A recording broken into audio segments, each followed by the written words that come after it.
Hey, what's up, everyone? DJ Short here with Eric Samulski. We're back for another fantasy baseball Q&A. We're here every Tuesday at 1 p.m. Eastern time. Thanks for joining us. Already a lot of questions in the queue, which I love to see, but we'll let you throw your questions in as well, and we'll try to get to them over the next 30, 45 minutes, however many questions we get.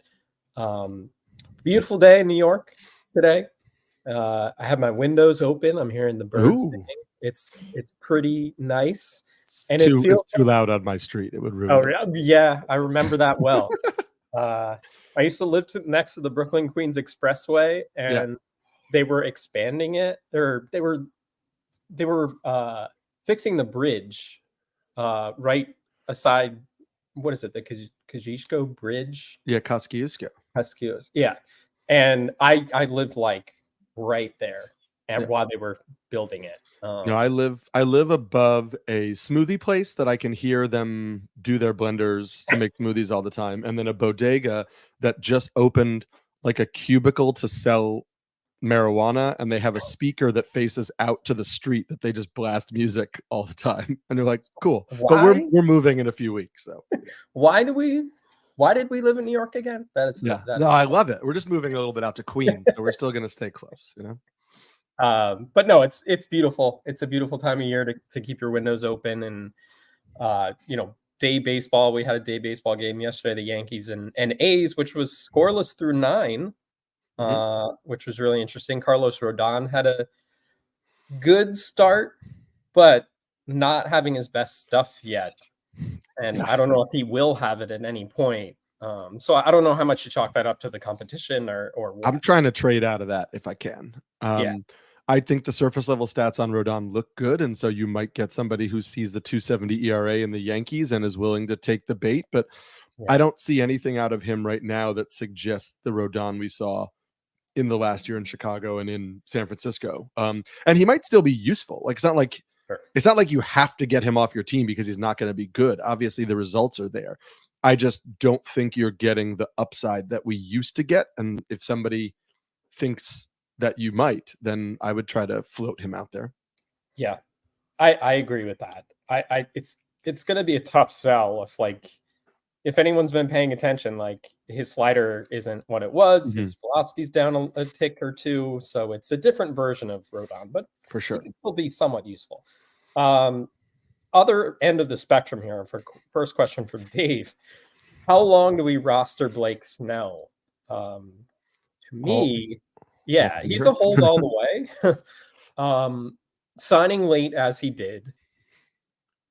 Right now Ask the people who cut him last year when he started slow how long they wish they had held Blake Snell. I don't think you'll see the year we saw last year, but I don't think he's a pitcher who deserves to be cut, given that we've seen him start slow and need to get into rhythms. If you're not fully believing in him, again, like, let him get going and maybe try to trade him off, but I would not be cutting him.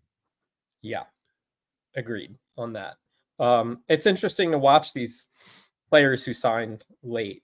JD Martinez with the Mets, Jordan Montgomery, who's actually pitched fine.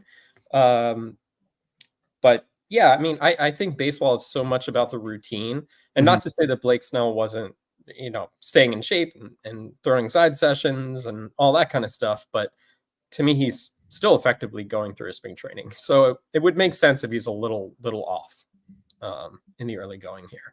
Yeah. Exciting news. Heston Kjerstad on the way to the majors. Of course, Austin Hayes is going in the injured list. So it's one of those things that, and this is what often happens with prospects. It looks like there's no path, and then suddenly there's a path because someone gets hurt. But is there a path?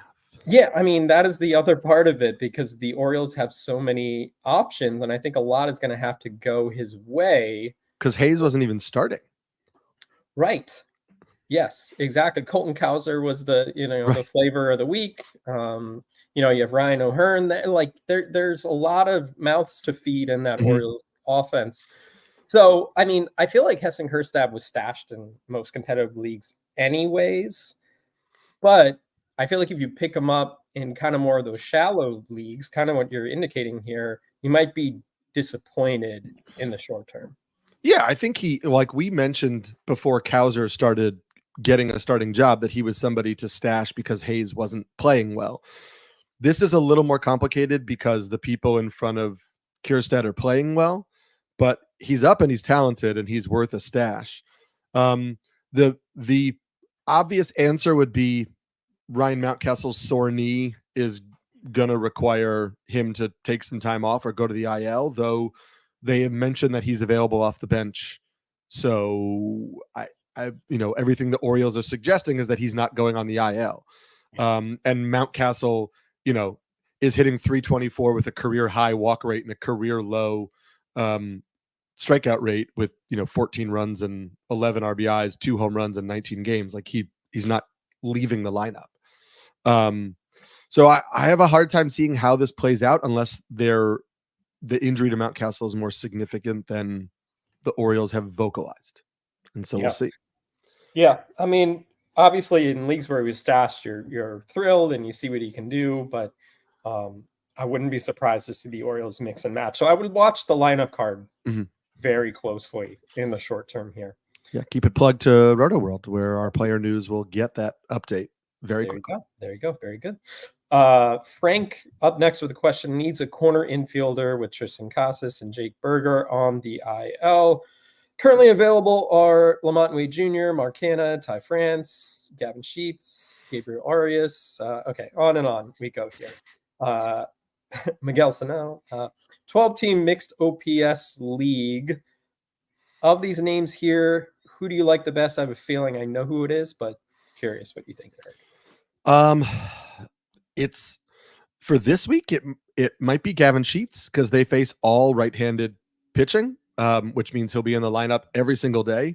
A White Sox offense recommendation here. I'm trying to just think of this. I had Casas in a few leagues and I needed at bats. I needed to replace him, and I'm looking for at bats. And so Sheets is somebody who's interesting this week. Ty France is another person I would probably recommend. I wound up picking up Ty France for Casas. The results haven't been there, but the batted ball quality is really good and much better than it's been in years past. He's hitting the ball hard, so maybe that turns into something. And if you are in a daily moves league, like Lamont Wade Jr. is interesting, but he's going to sit against lefties, so he's not somebody I think you prioritize. And it's hard in a weekly moves league for him because, if they face 3 lefties in a week, like you're not going to be able to play him. But he has been really good. I'm trying to pull up guys with like good OPSs that might be available, and it is dark out there. It's very dark for corner infielders. It is. I faced that scenario in a couple of leagues right now. There's just not a ton out there that I'm super psyched about right now. I would go with Ty France too. Have a pretty good feeling about him. The Guardians are off to an awesome start, and David Fry has swung the bat well. He's catcher eligible. He's outfield eligible in Yahoo. Like that's more of like a deeper league recommendation. But I picked up Fry in a couple of leagues this week as a second catcher because I lost Francisco Alvarez. So I would say I'm looking at Yahoo roster percentages. Like Ryan O'Hearn, who we just talked about, has an 882 OPS so far this year. Is only 42% rostered in Yahoo formats. Tyler Freeman on the Guardians is second, third, short, and outfield, playing every day for them. 3 home runs, 2 stolen bases. He's kind of contributing across the board. So that would be something interesting. Interesting about Gavin Sheets is he has 3 home runs, 10 RBIs, and an 858 OPS on the year. Like he has, and he looked good this spring. Like he has actually been producing. So Gavin Sheets, like I know, it's the White Sox, and we don't really want to recommend guys on the White Sox. And then if you need speed, I also see that Luis Rengifo is only 39% rostered in Yahoo formats. He has 6 steals on the year. He's playing pretty much every day now. So if you're not going to get the power of Casas and Berger, which I think this person obviously would like, but you could get something in speed from Luis Rengifo. Agreed. So Dad is back this week with another question. Asking about Ranger Suarez. Finally had a healthy full spring camp. Should we expect continued success? or is he a sell high candidate? He's been a good pitcher in the past, off to a good start this year. He doesn't knock my socks off, so I feel like it's going to be hard to trade and be fully satisfied with the return, but that's just my gut. Yeah, I think you're holding him where you can. Yes, like if you could put him in a package for a bigger deal, like maybe you sell high. I think otherwise you just ride it out while you can. And if you're in a 15-team league, you're probably holding for much longer. And if you're in a 12-team league, like a poor stretch will come and you'll drop him and maybe you'll pick him up again later, and that's all okay. Right. Another pitcher question here. Walker Buehler, Braxton Garrett, Brian Bayo, Christopher Sanchez. If you had to drop one, which would it be? So easy for me. What's that? I said this is so easy for me. Is it? Go ahead. It's Braxton Garrett. Yeah, I was thinking you would say that. I mean, he on his way back, though. On his way back, but he has dead arm now, so he's slow. His way back has been slowed. He went from pitching in rehab games to throwing bullpens again because his arm wasn't feeling great.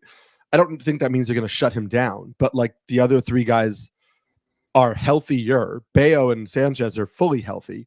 Buehler is further along and has higher upside than Braxton Garrett. So I just can't keep Garrett over those other guys. Totally fair. Let's see. We'll talk about Reed Garrett for a minute here. Is he a must roster for saves plus holds leagues?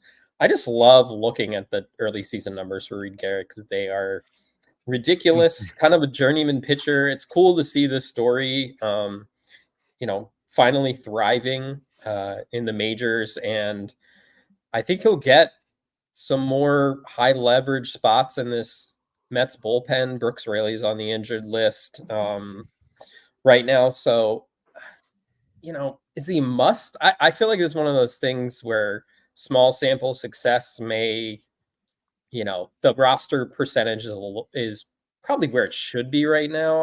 I wouldn't go too crazy, but I guess stranger things have happened. Yeah, I totally agree with that. I mean, listen, we've seen, if there's one position where we see a guy come out of nowhere and be legitimately very good, it's relief pitching. We see it every year. There's no reason to think it's not Reed Garrett. But again, we're dealing with small sample sizes. Yeah, I do think I was against the Mets bringing back Adam Ottavino because it's just so easy. How dare you? Brooklyn's own. I know. I mean, I like the person. However, he's so easy to steal on. And in today's Major League Baseball, like if anyone gets on against him, it's like a double. It's like an automatic double. So he makes me nervous in some of those closer situations. Mm-hmm. So I think his handle on like the 8th inning or what have you could be vulnerable at some point. Fair. Jeff with a question here. Is it past time to give up on Jordan Walker? Ouch, ouch, ouch. Seems to be an overhyped dumpster fire. You said that. I didn't say that. What do you think of Jordan Walker? It's funny. I wrote about him in the waiver piece as a hold. I would still try to hold, obviously, depending on your formats. I think the narrative on Jordan Walker as overhyped is so hilarious to me because he hit 276 with 16 home runs and 7 steals in 117 games as a 21-year-old in Major League Baseball last year. Like, that's a good line. And so the idea that he's overhyped or hasn't produced just in general, I think is foolish. Is he playing well right now? No. And we're trying to look at that right now. I've looked at a bunch of things with him. I wrote about him in this first article of Panic, Don't Panic, which you can find on NBC Sports. He's not chasing out of the zone as much. He's being far more aggressive in the zone, but he's making less contact in the zone, and he's pulling more ground balls than he did last year. So there's like a couple things where it's like, this is a young kid who's clearly cut down on bad swing decisions, is swinging more aggressive in the zone, but is perhaps trying to pull too much and is out in front and rolling over ground balls and things like that. And you can see in the way he's being pitched too, that pitchers are making an adjustment to him. I think that he's a talented player. He's 22 years old. He was a consensus top 10 actually still only 21. He was a consensus top 10 prospect coming into last year. Like, there are going to be some growing pains. If you want to cut him because you think there's a really good option on the waiver wire, fine. But I just wouldn't be surprised if a month from now he's hitting the ball really well and you're trying to get him back on your team. Sure, absolutely. I mean, it looks like a player who's adjusting, and right. Based on the talent, the pedigree, the way he bounced back last year, which is funny because a year ago at this time he was sent down, and his numbers were actually better than they are now. Right. It's just funny. But that was about a couple of things. It was like they want him to increase the launch angle. He was still getting used to playing the outfield. A little different this time around. He is putting the ball in the air plenty, like you said, the pull. I mean, look, at some point also, like, we don't know what goes on behind the scenes in a lot of these organizations, so you don't want to fully put any onus on a team. But the Cardinals changed the swings and approaches for both Nolan Gorman and Jordan Walker over the spring, and neither one has worked out so far. Nolan Gorman showcased a new swing in his one at-bat, that pinch hit home run the other day, where he was loading earlier and toe tapping, and so maybe he's still tinkering with some stuff. But also, it's very possible that, like, this is a 21-year-old working on something that the organization was having him work on, and it's not working. And so we need to see him adjust back. I just believe in the talent of the player, and so I'd be trying to keep him on my bench if I could. So up next here, a few kind of trendy pickup pitchers over the past week. If you have Sunday fab, like some of these guys were coming off the board. You say Kikuchi, who we know, but Mitchell Parker with the Nationals, Keaton Winn with the Giants, pitched well against the Mets last night. Albert Suarez, suddenly relevant. Are you buying into these guys after their strong starts? Yes, to certain degrees. Kikuchi, I'm buying into the most. Yep. Kikuchi was really good last year. Like, he introduced a curveball last year, and was fastball, slider, curve, and it worked really well. And he introduced a changeup this year, and he started throwing that a lot in the first few starts, and it didn't work. And he scrapped it and went back to fastball, slider, curveball, and it's been working really well recently. And so I look at what he did last year, and I look at what he's done since he's gone back to pitching the way he pitched last year, and I believe in what he's doing. I also believe in Keaton Winn as somebody who will have more continued success. I'm less a long-term believer in Mitchell Parker and Albert Suarez. Albert Suarez is a great story. He has no more options, so I think they're going to try to keep him either in the rotation or on the bullpen, as long as he's pitching well. Mitchell Parker, pretty, like, two decent secondary pitches, a fastball that's just 92 miles an hour, but has great extension, has great, induced vertical break. Like, maybe that works. Maybe the other aspects of the fastball will help the fact that he doesn't throw hard. It doesn't give a lot of margin for error, but also, like, when a guy dices up the Dodgers and Astros, like, even if you're not getting tons of swinging strikes, like, if you produce against those two teams, he's worth a spot on your bench to see what it is. I agree. I think I would take Suarez because I like Kikuchi the most, but of those other three who are kind of more recent names to emerge on the fantasy radar, I think I like Suarez. I think, there's injuries in that rotation, so the opportunity's there. I love the lineup. I love the ballpark. I think all those factors are kind of coming together for him to be interesting, at least in the short term. We'll see where it goes, but I'm also rooting for him. Bob with a question: do I cut Nolan Jones and move on? Actually, I have a couple of questions about Nolan Jones here. No, definitely not. Rockies are at home this week, I believe. Sure. And well. then I think the Rockies are the ones Rockies play the Astros in Mexico, right? And that's okay. Oh yeah, like Monterey, which was just hitter's haven. that was insane. But I think the bigger thing with this is just like you spent a top 40 or 50 pick on Nolan Jones. It hasn't even been a month yet. Like I understand that it's not going well, but I don't think you can cut him and move on unless you're in like a 6-team league or an 8-team league. If there's like tons of guys on the wire. I think he has to be on your bench. I think he actually should still be in your lineup in Coors because you never know when it's going to get going. Yeah. Totally. He was a prospect of note. I don't think there's any reason to believe last year was just a fluke. He might have overperformed last year, but I don't think he's an unrosterable player who just had a good year. Yeah, I think it's kind of a perfect storm for Jones right now because if you look at last year, he had the BABIP that was 400. I think it was 401. And so far this season, he's striking out 38% of the time. I don't think that's likely to happen. His contact rate is higher than it was last year.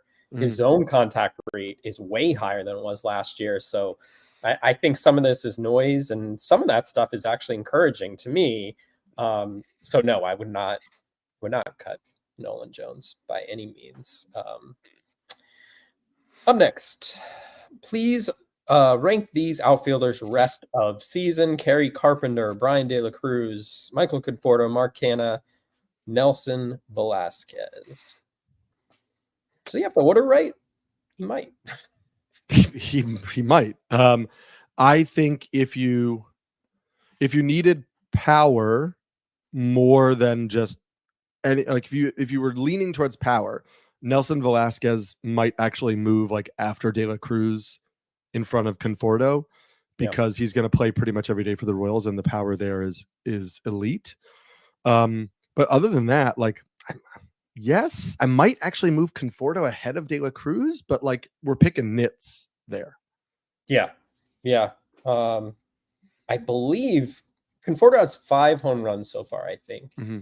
And I think more than half of them have come off lefties. I could have that wrong, but I think I heard that last night. That's actually really nice to see if you know his history. Another question here. Which pitcher makes an immediate impact coming off the injured list? Walker Buehler, which could be soon. Kyle Bradish, Brian Wu. Who do you have the most faith in to kind of hop right in there and be an impact pitcher?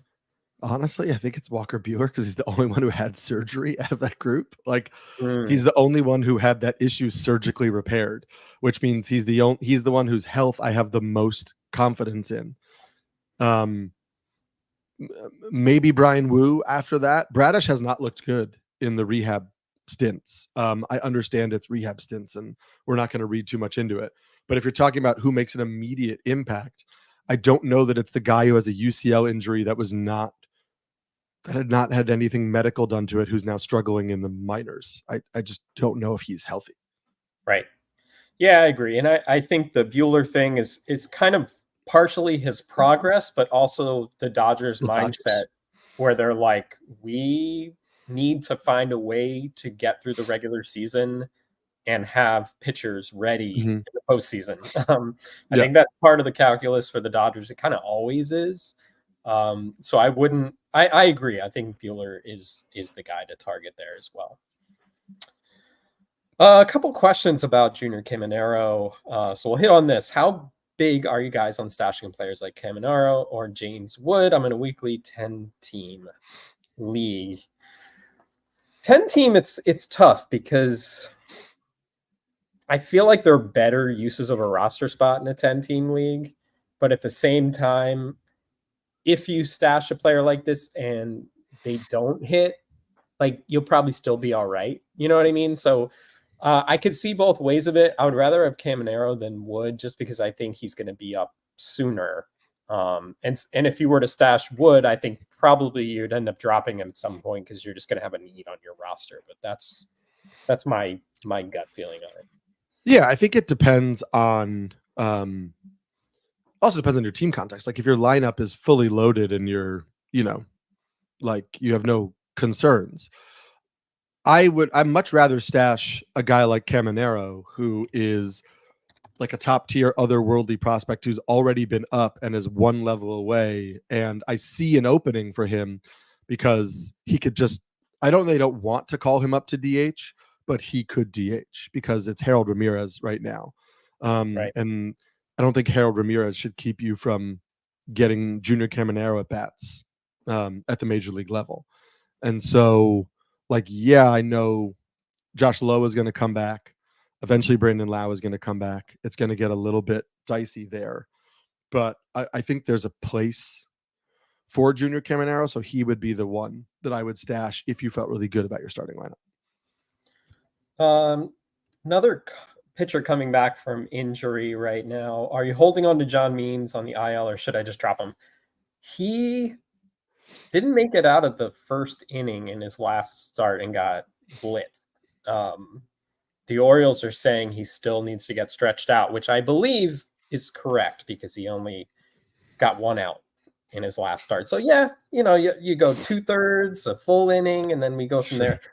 But I think the fantasy upside of Means isn't that high anyway. So waiting for that just doesn't really seem like a good use of an IL spot for me. But it depends on the depth of the league, of course. Right. If you're like in an only league, I could see maybe, but I'm not super high on Means. It's been a while since we've seen him produce at the major league level.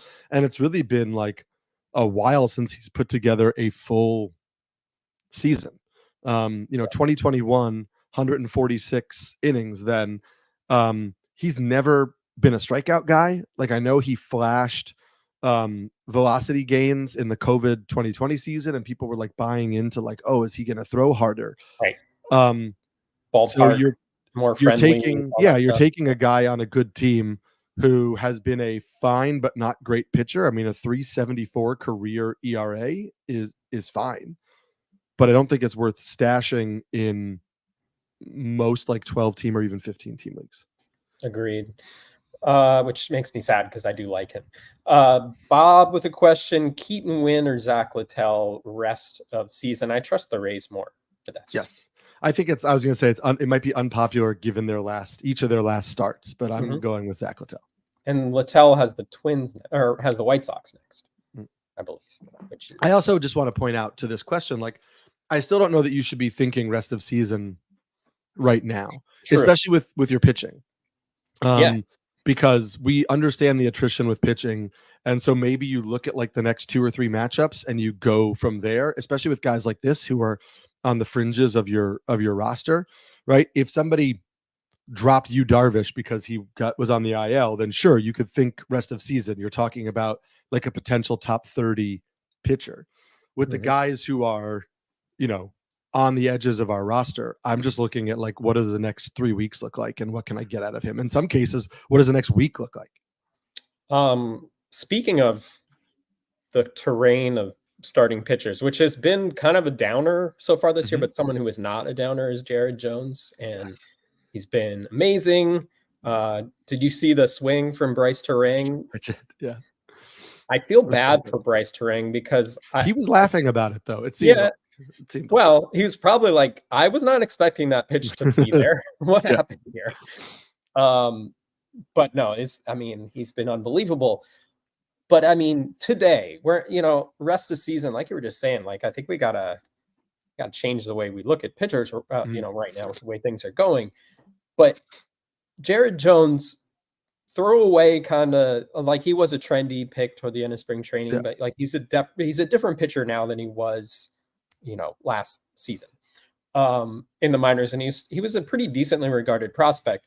But like right now, how is he not like a top 15, top 10? I think he might be, pitcher, right? Yeah, I might still go top 15, top 20. There are still guys. Well, there's still guys in the top 10, like, Burns and Wheeler and Glasnow and Peralta and Castillo and like Logan Webb. And, there are still guys in the top 10 that we have a longer track record and are producing. But I think like you start to get down to like the range of, I'm thinking of like guys I had inside the top 20 preseason were like Zach Eflin, Grayson Rodriguez, Joe Musgrove, guys like that. And you're like, Yeah, I mean, I would take Jones maybe over all of them, or like right in the range with Grayson Rodriguez. And so then you're looking at like maybe he's 18, 19, whatever. It's like a little arbitrary, but I think he has an argument to be inside the top 20. I mean, with the kind of electric stuff that he has, could he be a sell high? And not in the sense that you think it's what he's doing is not legitimate, because I think we all agree it's legitimate. But kind of reading the tea leaves of, well, like, let's just say the Pirates don't stay in contention. Mm-hmm. I would think they will shut down Jared Jones at some point. Sure, but he threw over 120 innings each of the last 2 years in the minors. So I think him getting to 140, I think he was at 127 last year. So I think 140 feels realistic. And if you're going to get 140 innings from Jared Jones, like that's going to be better than a lot of the other people that you could get. So like, sure, if you're in a redraft league and somebody is willing to offer you like one of those top 20 guys that we were talking about, then I could see, trying to make a move. Like, for example, I responded to, politely responded to somebody's tweet who said Yoshinobu Yamamoto is just expensive Lance Lynn. And so, like, if you could get Yamamoto for Jared Jones, like, I think that Yamamoto's ceiling might be a touch higher. Like, I really do think they're close. As I'm saying this out loud, I think they're weirdly close. But what I mean is, like, there is somebody in every league who has soured on a player that maybe you haven't. I got a question in the Reddit thread of my waiver piece on whether this is last week before his start, whether we should cut Luis Castillo. So if you're in a league where somebody is thinking like that about Luis Castillo, and you could say, you know what, don't cut him, you can take Jared Jones. Like, that's a move I would make. So I think all these things are context based. It's like, you just don't know what the managers in your league are thinking. And if somebody's worried about a top 10 or 15 arm and you could, trade Jared Jones, like it's not a crazy suggestion. How do you feel? We'll get to another question, then I'll touch on Yamamoto again, but Chapman or Muncy in a points league for you? I would go Muncy personally. I would go Muncy too. I know it hasn't been the best start, but the power is there. The strikeout rate is crazy high, but the lineup is there. The power is there. Lineup, yep. So Yamamoto, the fastball has been incredibly hittable, and teams are sitting on it. They're swinging early in the count against him for that reason, because we know the breaking stuff is nasty.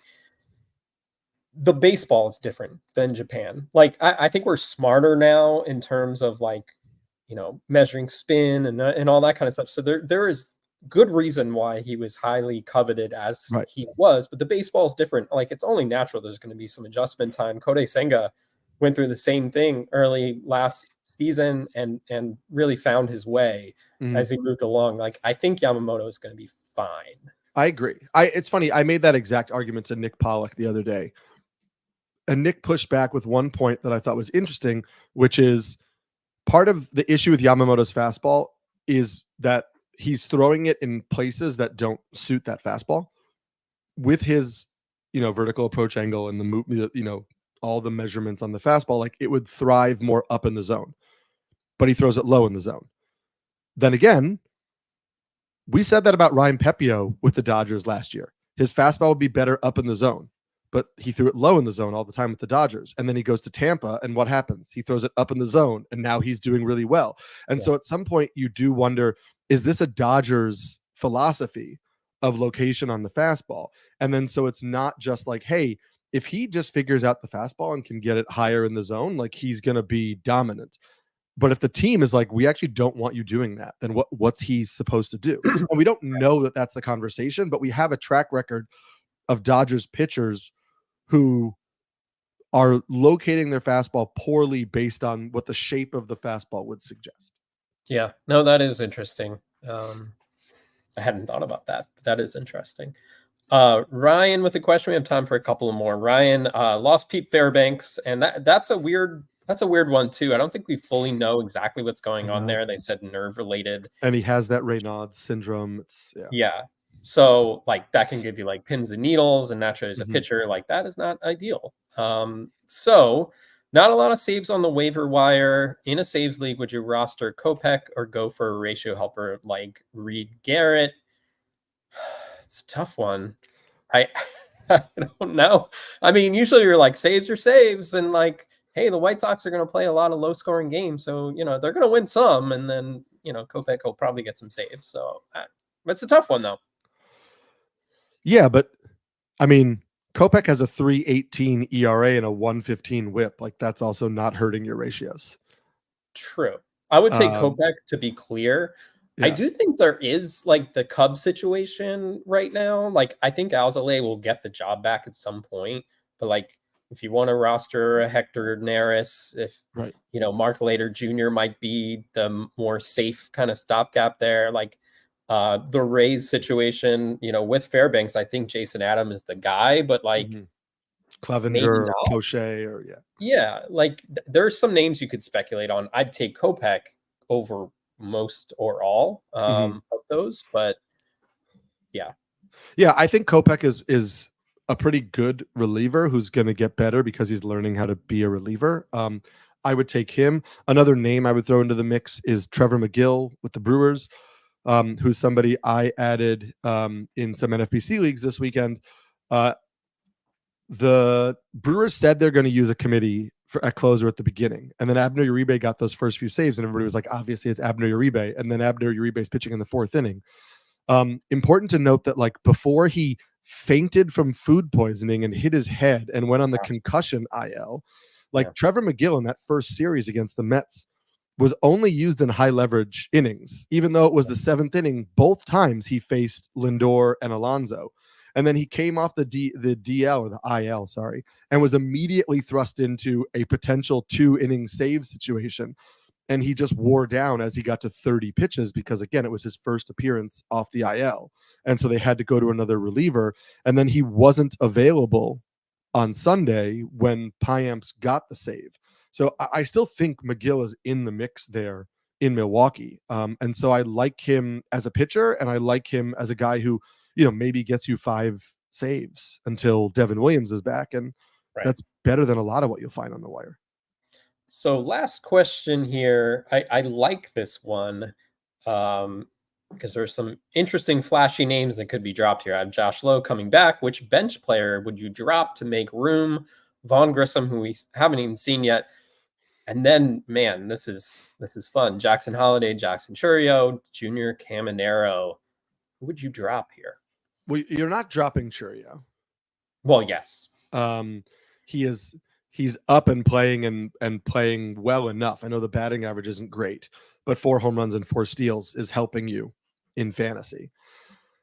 I really do think it's a little bit needs dependent. Because Vaughn Grissom is going to probably get you a good batting average, but he's not going to get you home runs or much speed. I can't believe I'm like saying this out loud, but I might try to see if you could trade Jackson Holliday. This isn't like a typical situation for a number 1 prospect because they have so many top prospects behind him they could call up. Yep. Like, would it be that crazy if Holliday struggles for another week for them to move Jordan Westberg to second base and call up Kobe Mayo? Like, I don't think that would surprise anybody. Holliday has looked overmatched right now. And I think it's important to understand that, like, as a 20-year-old, he was never going to get his full peak power or whatever this year. Yeah. But he's got a 50% strikeout rate in 9 games. Yeah, 16 strikeouts, 32 plate appearances. Yeah, and that will, I mean, he's going to be good. Like, we can be clear about that. He is going to be good, and he could be good this year. But it might not be until the summer, and I don't know. I don't know if you can hold him when you have other young players like that who we know are going to have a much longer leash, most likely. I mean, I think where Jackson Holliday has an advantage, like his dad was Matt Holliday. Like, sure. I'm sure his dad is in his ear being like, this is what happens, you can easily let the mental side start to impact you. And maybe it is, you know what I mean? But I think at a certain point, I think it makes the most sense for the Orioles to protect him and to potentially send him down. I think what he has going for him also is he's up and Junior Caminero isn't. So there's an argument you're cutting Junior Caminero, but I mean, I don't know. I think it's probably between those two. I'm 100% sure, even with the slow start, there will be someone who would be willing to trade for him. Yes. In probably most leagues, just to take a flyer. So I would agree. Yeah, maybe see what's out there. So that'll wrap it up for this week. Thanks for all the great questions. We didn't actually get to all of them. We got to most of them. Definitely appreciate it. You could follow us on Twitter. Hit us up over there. If we didn't get to your question today, or if you missed the chat, I'm at DJ Short. Eric is at Samski NYC. Remember to listen to the Rotoworld Baseball Show wherever you get your podcasts. Another episode coming up tomorrow. And the NFL Draft starting Thursday, Friday, Saturday. We're going to have it covered from every angle possible. A special Rotoworld Football Show on Friday, breaking down the first round. Lots of fun stuff going on there. Very, very much looking forward to it as a Washington Commanders fan sitting at number 2. We'll see what happens. But take care, everyone. We will see you next time.